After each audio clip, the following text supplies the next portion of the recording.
Hey everyone, was just on with a client, just signed a client, not doing the humble brag, but it brought up something that I wanted to share because it was really good learning, which is most people, and we try to condition people as well to really focus on your business profile, your reviews, keeping that optimized. That is the number one thing. If you're running a local service area ad, even your placement in the top two or three choices that Google's going to give, 100% dependent on how good your business profile is. That's the signal that your LSA ad looks to see who should I rank one, two, or three. And that can make all the difference between you getting the call and your competitor getting the call. But the business profile also, obviously, as you do a map-based search where 60% plus of all searches are happening on maps right now. So the number one thing that predicates or determines where you're going to show up, or if you show up in the map, is how good your business profile is. And your business profile is dependent on your reviews, and your business profile is dependent on all of this other activity that you do. So we rightly put a lot of focus on that. But as AI starts to become more and more ingrained with things like Google Maps and the update that they just released, we're seeing businesses start to say, hey, you know what? I better go back and fix the stuff that I haven't fixed in a while for my website.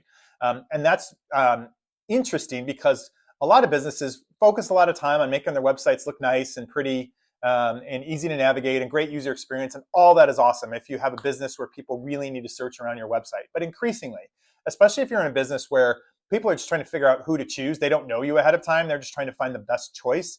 Very few people actually get to the website. In fact, we kind of counsel our customers like, hey, if you're going to spend time on your website, don't make it the prettiest. Don't make it the most awesome with all the fly-ins and everything. Make it the fastest. That's the one thing you can do that Google loves the most. There's about 50 things you can do that Google also loves, but make it fast. Like just make it easy and fast to navigate around. Google loves that.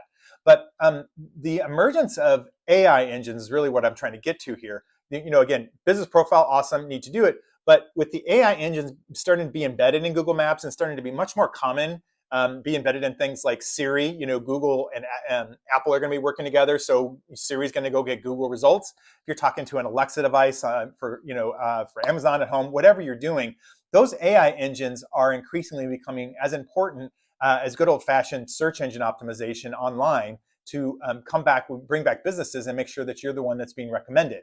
A lot of signals that those AI engines look for are not just in the profile. So again, that's super important, but they're on your website. Okay. And so if you're not paying attention to your website, if it's slow, if it renders slow on mobile, if it's got horrible backlinks, if it's got toxic backlinks, if it's got poor keywords, if it's got really bad meta tags, if you're not in, it's inconsistent with other business listings, all these things that could go wrong, you're in just as much trouble as if you don't have a good business profile. So don't neglect the website. It's the key to being found in AI engines today.